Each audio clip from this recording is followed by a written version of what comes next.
Alors que les rues de Ouagadougou sont prises d'assaut par les manifestants ce dimanche et qu'un grand flou règne toujours sur la gouvernance de la transition, l'Union africaine, la communauté économique des États de l'Afrique de l'Ouest, des représentants de l'Organisation des Nations Unies et l'opposition se sont réunis pour discuter des modalités d'une transition démocratique. Parmi leurs recommandations, le départ des militaires et la remise du pouvoir à une personnalité civile chargée de gouverner au cours de ce processus de transition. Il faut que tout le monde sache qu'il y a des statuts des institutions internationales, c'est-à-dire de la CEDEAO, l'Union africaine bien sûr, mais aussi de l'Union européenne et des autres institutions des pays internationaux.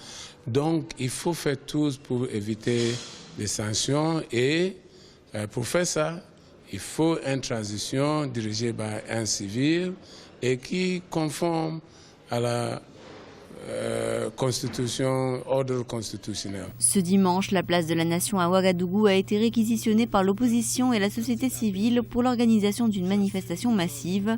Objectif, permettre au peuple burkinabé de reprendre en main sa révolution avec un retour à l'ordre constitutionnel et la mise en place d'une transition civile. La communauté économique des États de l'Afrique de l'Ouest, la CEDEAO, poursuit son travail de médiation en ce sens avec le Ghana. Après une rencontre entre le chef de file de l'opposition politique, M. Zéphirin Diabré, la mission conjointe Union africaine, CEDEAO et Nations Unies s'envole pour Accra afin de rencontrer le président ghanéen, qui est le président en exercice de la CEDEAO.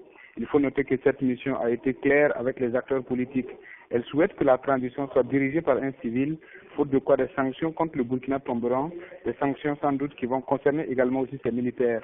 Partis d'opposition et société civile ont rencontré également ce dimanche le lieutenant-colonel Isaac Zida au Conseil économique et social, des concertations menées avec l'ensemble des acteurs politiques et de la société civile pour mettre en place un organe de transition consensuel.